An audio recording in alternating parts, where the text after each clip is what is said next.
Close your eyes and take a deep breath. You are home now, and the world outside can wait. Welcome to another episode of Z in History. Long before the Romans gave him a cute name and a diaper, Cupid was a terrifying cosmic glitch. The universe started as a giant, boring pile of nothing called chaos, and Cupid was the spark that made the atoms actually want to touch. He wasn't a baby. He was the gravity of the soul. This is the story of how a raw, invisible power got bored of moving planets and decided to start messing with people's heads instead. It's the origin of the world's first and most dangerous influence. Chapter 1: The Birth of Chaos. In the beginning, the world didn't have any flavor. It was just a lot of dark space and heavy rocks floating around with nowhere to go. The older gods were there, sure, but they were mostly just standing around looking at the walls. There was no drive, no hunger, and definitely no romance. Then something shifted. Out of the middle of all that silence, Cupid showed up. He wasn't born with a crib or a lullaby. He just sort of manifested because the universe was too quiet and needed a reason to get moving. At first, he didn't even have a body. He was just feeling a sudden, sharp itch that made the sun want to chase the moon. He spent a few centuries just watching the stars. He noticed that if he nudged a bit of energy here or a bit of heat there, things started to happen. It was like a giant logic puzzle. If he made two things attracted to each other, they collided and created something new. He liked the drama of it. He liked that he was the only one in the room who could make the big shots. Like Jupiter or Saturn actually feel uneasy, but being an invisible force is lonely. You can't exactly hang out at a tavern or sit on a throne if nobody can see you. Cupid started to realize that if he wanted to really have some fun, he needed a brand. He needed a way to interact with the world on a smaller, more personal scale. He looked down at the early humans who were basically just walking around trying not to get eaten by lions, and thought they looked like the perfect laboratory. They were already full of needs and fears. They just needed a little push to make things interesting. He decided he needed a physical form, something that looked harmless so he could get close to his targets without them running away. He settled on a young man with wings, a look that said, "I'm just passing through," even though he was planning on staying forever. Chapter 2: A Gift from Vulcan. Cupid quickly realized that having a body was only half the battle. Being a god of desire is one thing, but being able to aim that desire is another. He was tired of just radiating energy like a heat lamp. He wanted precision. He needed a tool that could bridge the gap between a divine thought and a human heart. So he headed down to the hottest place in the world, the Forge of Vulcan. The god of fire was a guy who understood systems. He spent his days turning raw ore into complicated machines, and he didn't care much for small talk. When Cupid walked in, the air was thick with soot and the rhythmic sound of a hammer. Hitting bronze, Vulcan looked up from his anvil and wiped the sweat from his forehead. He wasn't used to seeing a winged teenager in his workshop. Cupid didn't waste time with flowery speeches. He explained that he needed a way to deliver his power from a distance. He wanted something light, portable, and permanent. Vulcan liked the technical challenge. He reached into a pile of celestial gold and started to twist it. He didn't just make a bow. He built a delivery system for the soul. The gold was polished until it glowed like a sunset, but it wasn't just for show. It was designed to never miss a mark, no matter how fast the target was moving. But Cupid wasn't done. He knew that love wasn't a one-size-fits-all emotion. He asked Vulcan for 2 specific types of ammunition.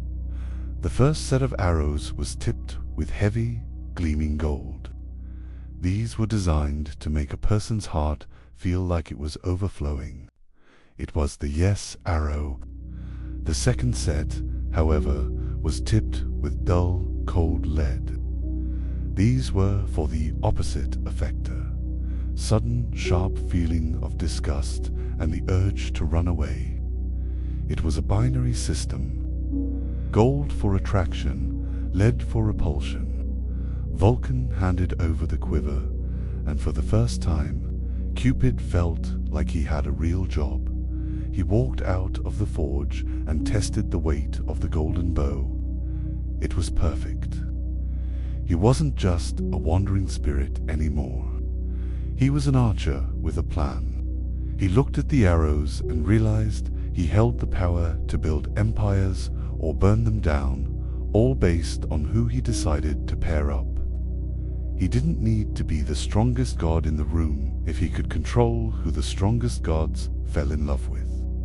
He strapped the quiver to his back and felt the cold weight of the lead against the warmth of the gold. The era of random chaos was over. The era of the arrow had begun. Chapter 3: The First Test. Cupid didn't want to start with the big gods. If he messed up a shot with Jupiter or Mars, the fallout would be catastrophic, and he wasn't ready for that kind of heat yet. He decided to find a quiet patch of woods to see how his new tools actually functioned in the real world. He sat on a low-hanging branch of an oak tree, swinging his legs and watching the animals below. To them, he was just a flicker of light or a rustle in the leaves. He pulled a golden arrow from his quiver. It felt warm, almost humming against his fingers. He needed a subject that wouldn't cause too much trouble if things went sideways. He spotted a stag by a stream. The animal was focused on the water, completely unaware that a cosmic power was aiming at its ribs. Cupid pulled back the string. The bow didn't make a sound. He let the golden arrow fly, and it vanished into the stag's chest like a drop of ink in a glass of water. There was no blood, just a sudden change in the animal's posture. The stag stopped drinking. It looked up, its eyes wide and searching. A moment later, a doe stepped into the clearing, and the stag followed her with a desperate, single-minded focus. It was working. The logic was sound input, gold, output obsession. Then came the second half of the experiment. Cupid pulled out a lead arrow. It felt heavy and strangely oily, like it wanted to slip out of his hand. He aimed it at a mountain goat sitting on a nearby ledge. When the lead tip hit, the goat didn't just walk away. It looked at its mate with a sudden, visible look of horror. It scrambled up the rocks as if it were being chased by a predator, even though nothing had changed but its own perspective. Cupid leaned back, impressed. He realized he could create a push-pull dynamic that could keep the entire world in a state of constant motion. He spent the rest of the afternoon playing with the local wildlife. He made squirrels fall in love with birds and forced wolves to run away from sheep. It was a bit cruel, but he viewed it as a calibration period. He was learning the range of his bow and the speed of his projectiles. By the time the sun started to set, the forest was a chaotic mess of confused animals, but Cupid had the data he needed. He realized that love wasn't just a feeling. It was a tool for redirection. He wasn't just an archer anymore. He was a choreographer, and the whole world was about to become his stage. Chapter 4: The Jealous Mother. It didn't take long for the news to reach the heights of Olympus. Venus, the goddess of beauty, started noticing that the world was behaving differently. Usually, people came to her temples to pray for grace or a better complexion, but lately, everyone was distracted. They were wandering around in dazes or running away from perfectly good matches. She traced the energy back to the woods and found her son, Cupid, sitting on a pile of discarded lead and gold shavings, looking far too proud of himself. She wasn't happy. In her mind, she was the CEO of Desire, and Cupid was supposed to be her intern. Venus stomped through the brush, her long robes snagging on the thorns he'd ignored. She demanded to know where he got the bow. To her, love was something that should be handled with elegance and rituals, not shot out of a weapon like a common soldier. She tried to take the bow from him, reaching for the golden frame, but Cupid pulled it back. He told her that times had changed. He wasn't just a toddler following her around anymore. He was a specialist. He explained the logic of the two arrows, showing her how he could solve her problems, like punishing people who didn't respect her with a single shot. This gave Venus an idea. She realized she couldn't take his power, so she decided to manage it. She started treating him like a secret weapon. She would point out a mortal king who had forgotten to burn incense at her altar, and Cupid would dutifully fire a lead arrow into the king's heart, making him hate the very thing he loved most. At first, Cupid enjoyed the teamwork. It felt good to have a purpose and to make his mother proud. He liked being the invisible hand that settled her scores, but the dynamic was lopsided. Venus started getting greedy, treating Cupid like a servant rather than a partner. She would wake him up at dawn with a list of targets, demanding he ruin this marriage or spark that scandal just because she felt slighted. Cupid began to notice that while he was doing all the work, she was getting all the credit. People still built statues to her, while he remained a shadow in the background. He looked at his bow and realized that as long as he followed her orders, he was just a tool. He decided he needed to find a way to show her that the bow didn't belong to the goddess of beauty, it belonged to him. Chapter 5: Apollo's Big Mistake. Cupid was looking for a way to prove his independence when the perfect opportunity walked right into his path. Apollo, the god of light, music, and basically everything else, was feeling particularly full of himself that day. He had just killed a massive python with his own bow and was strutting through the woods like he owned the concept of archery. When he saw Cupid sitting on a rock, adjusting the string of his golden bow, Apollo started laughing.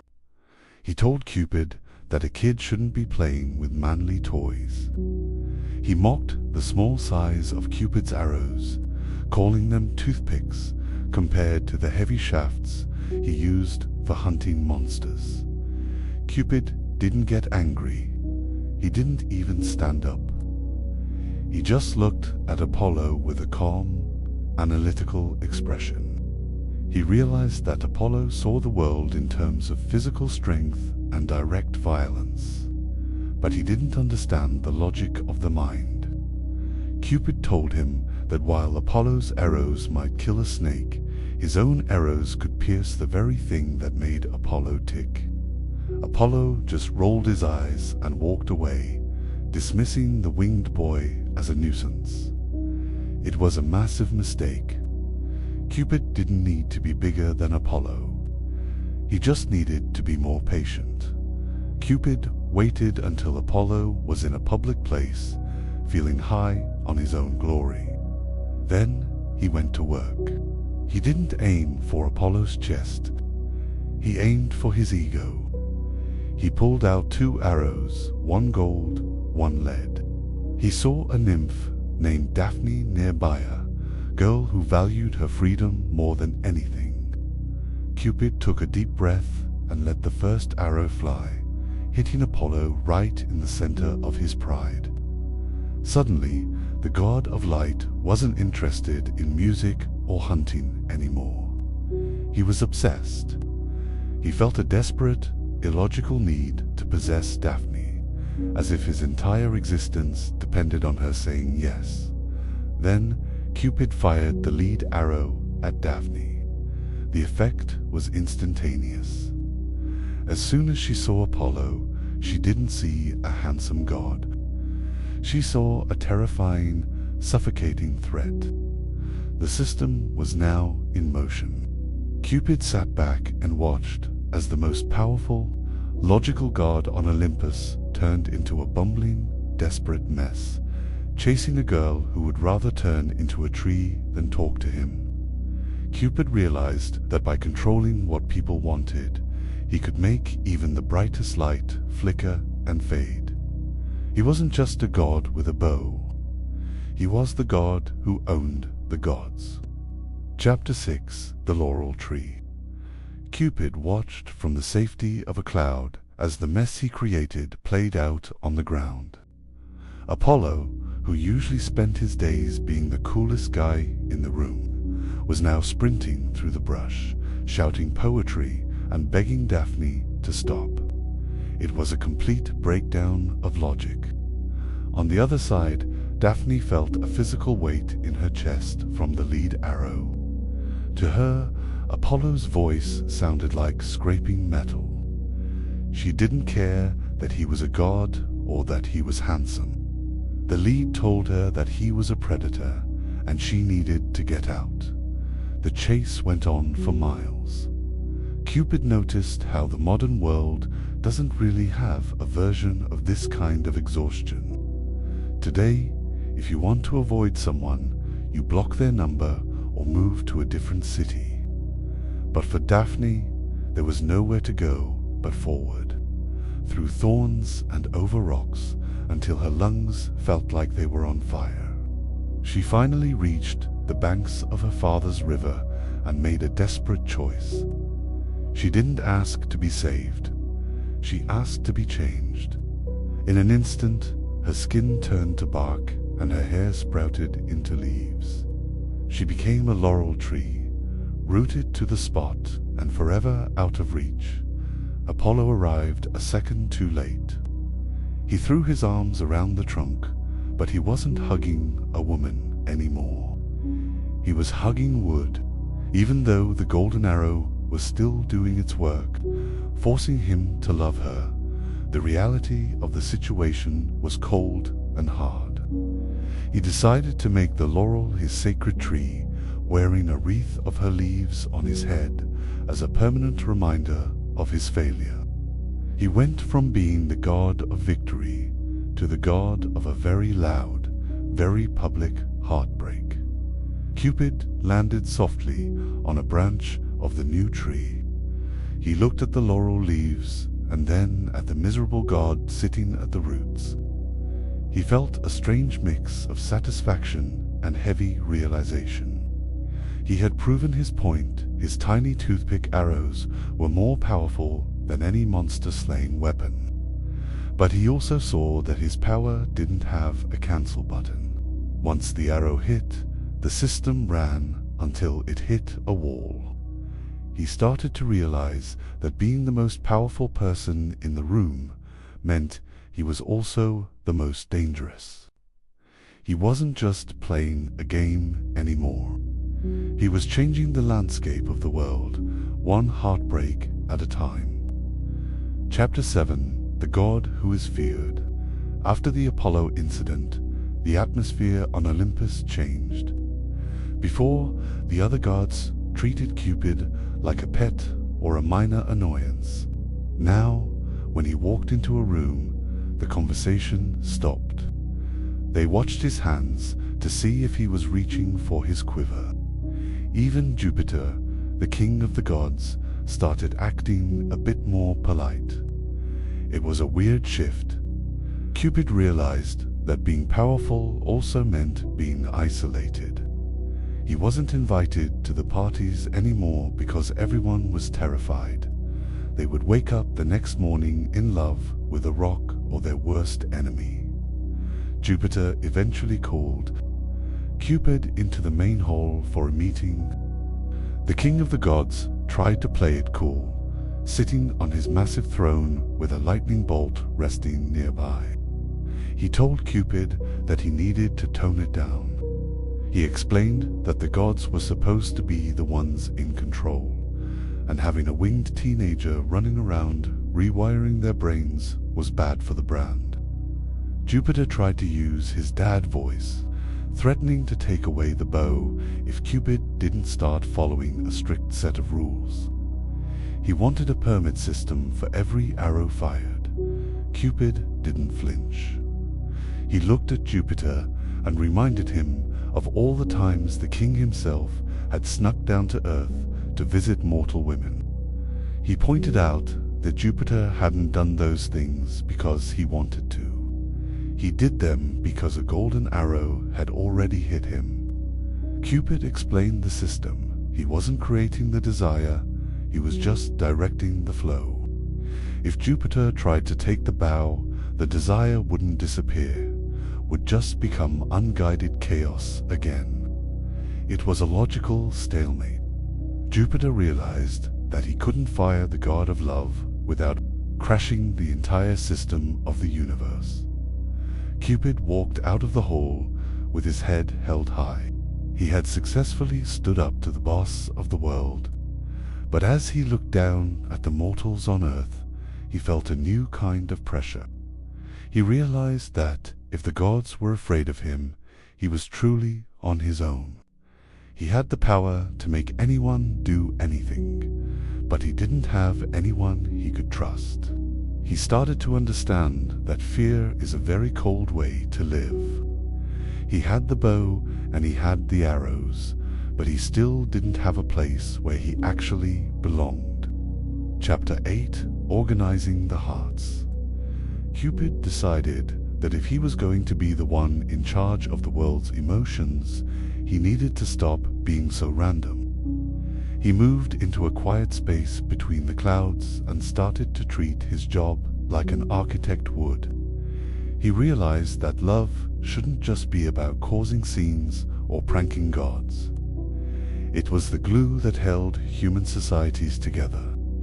Without his arrows, people wouldn't build houses, they wouldn't start families, and they wouldn't look out for one another. He began to look at the world as a giant grid of connections that needed to be maintained. He spent his days observing the logic of human compatibility. He watched how a baker in a small village worked and wondered who would be the best partner to keep that shop running. He wasn't just looking for passion anymore. He was looking for stability. He would wait for the perfect moment, then let a golden arrow fly to ensure two people noticed each other at the right time. It was a lot of data management. He had to account for timing, distance, and the heavy leaden weights of ego and pride that often got in the way. But even with a system, things were complicated. Today, we have apps and algorithms to help us find people, and we think we're being very efficient. For Cupid, the system was much more manual. He had to be everywhere at once, making sure a lead arrow didn't hit a couple that actually worked well together, or ensuring a golden arrow didn't go to someone who would only use it to cause pain. He started to feel less like a god of chaos and more like a weary cosmic clerk. He was the one doing all the heavy lifting to keep the world spinning, but he was doing it from a distance. The more he organized other people's hearts, the more he felt the emptiness of his own. He was the only being in the universe who was immune to the arrows. He could hold the gold in his hand and feel the heat, but it never sank into his skin. He was the master of the system, but he was also trapped outside of it. He began to wonder if he had organized himself into a corner. He had created a world full of connection, but he was still the only one standing in the dark, watching the lights go on in everyone else's house. Chapter 9: The Boredom of Immortality. As the centuries blurred together, Cupid found himself stuck in a rut. Being a god sounds great on paper, but when you've seen every possible combination of boy meets girl, it starts to feel like a repetitive desk job. He knew exactly how a gold arrow would land and exactly how a lead one would ruin a dinner party. There was no more mystery. He would sit on the edge of temple roofs, invisible to the people below, watching them fret over things that felt so small to him. They worried about a single look or a missed letter, while he was managing the emotional pulse of entire continents. The sheer scale of his life started to weigh on him. He realized that the humans he watched had something he didn't: stakes. Because their lives were short, every golden arrow mattered. They didn't have 500 years to fix a mistake. He started to envy their urgency. To him, time was just a flat, endless road. He had all the power in the world, but no skin in the game. He was the only one who didn't get to feel the spark he was so famous for providing. He was just a spectator in a theater where he wrote all the scripts. He tried to find hobbies, but nothing stuck. He would spend a decade focusing on the love lives of poets, then another decade making sure the right kings married the right queens to stop wars. It was all very productive, but it was empty. He felt like a mechanic who fixed everyone else's cars but didn't have a license to drive. He looked at his bow and, for the first time, he didn't feel pride. He felt like he was carrying a heavy piece of luggage that he could never put down. He was ready for something to change, even if that change meant trouble. Chapter 10: The Request from Venus. The change arrived in the form of his mother, Venus, and she looked more stressed than he'd ever seen her. She didn't come to him with a demand this time. She came with a grudge. She told him about a girl named Psyche, a mortal whose beauty was so intense that people were stopping their worship of Venus just to stare at her. To a goddess of beauty, this was a logical threat to her existence. If people stopped believing she was the peak of perfection, her power would fade. She wanted Cupid to do a hit. She gave him the order: find this girl and shoot her with a golden arrow while she's looking at the most disgusting, vile creature on earth. She wanted Psyche to be trapped in a marriage that would be a public embarrassment. Venus thought she was being clever, using her sun's system to protect her brand. Cupid, bored and looking for any excuse to leave Olympus, agreed to the job. He figured it would be just another routine task to keep his mother quiet so he could go back to his quiet clouds. He flew down to the mortal realm that night, his wings making a soft, dry sound in the cool air. He found Psyche's palace. Iliad was the one surrounded by flowers left by her obsessed fans. He slipped through the window like a shadow. He had his golden arrow ready, and he was already scanning the shadows for a stray dog or a gargoyle to pair her with. He was professional, detached, and completely prepared to ruin her life for the sake of his mother's ego. But as he leaned over her bed, the moon hit her face, and the logic of his mission started to crumble. Chapter 11: The Night Visit Up close, Psyche wasn't just a target. She was the first person Cupid had seen in ages, who made him stop thinking about his system. He stayed there for a long time, just watching her breathe. He realized that his mother wasn't just jealous. She was terrified because Psyche represented a kind of natural grace that didn't need a goddess to manage it. For the first time in his long, immortal life, Cupid felt his heart skip a beat without the help of an arrow. He reached out to touch her hair, and his hand shook a sensation he hadn't felt since he was a raw force in the void. In his nervousness, he fumbled. The heavy golden bow slipped, and the tip of a golden arrow grazed his own skin. It wasn't a deep wound, but it was enough. The system he had spent eons perfecting finally turned on its creator. The input was himself, and the output was an overwhelming, crashing wave of desire for the girl in the bed. He wasn't the architect anymore. He was the building. The room felt smaller, the air felt hotter, and the bow in his hand suddenly felt like a toy he had outgrown. He didn't shoot her. Instead, he whispered to the west wind to carry her away to a secret palace where his mother could never find her. He decided he was done being a tool and done being a spectator. He was going to use his power to build something for himself. He knew he was breaking every rule in the book, and he knew Venus would eventually find out and go nuclear. But as he looked at Psyche, he realized that, for the first time, he understood why humans were so obsessed with his work. It wasn't a game. It was everything. Chapter 12, The God of Love is Born. The transition was complete. Cupid was no longer just a force of nature or a messenger for his mother. By choosing to love Psyche, he became the god of love in the truest sense.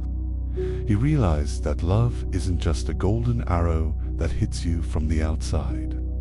It's a choice you make to protect someone else. He moved Psyche into a palace of light and hidden voices, living a double life where he was a husband by night and a nervous god by day. He had finally entered the game, and the stakes were higher than he ever imagined. He eventually had to face the music on Olympus. When the secret got out, he didn't hide. He stood before the other gods, not as a rebellious teenager, but as an equal. He argued that if he was responsible for the happiness of the entire world, he deserved a little bit of his own. He negotiated a deal that turned Psyche into an immortal, making their union official. It was the ultimate systemic victory. He had used the logic of the gods to protect a human heart. The story ends not with a prank or a tragedy, but with a feast. Cupid sat at the table with Psyche, his bow leaning against the wall behind him. He still had his job to do, and the world still needed his arrows to keep moving, but he wasn't bored anymore. He knew what it felt like to be on the receiving end of the gold. He had grown from a chaotic spark into a steady flame. As the sun set over Olympus, the god of love finally understood that his greatest masterpiece wasn't a king or a queen. It was the life he had finally chosen for himself.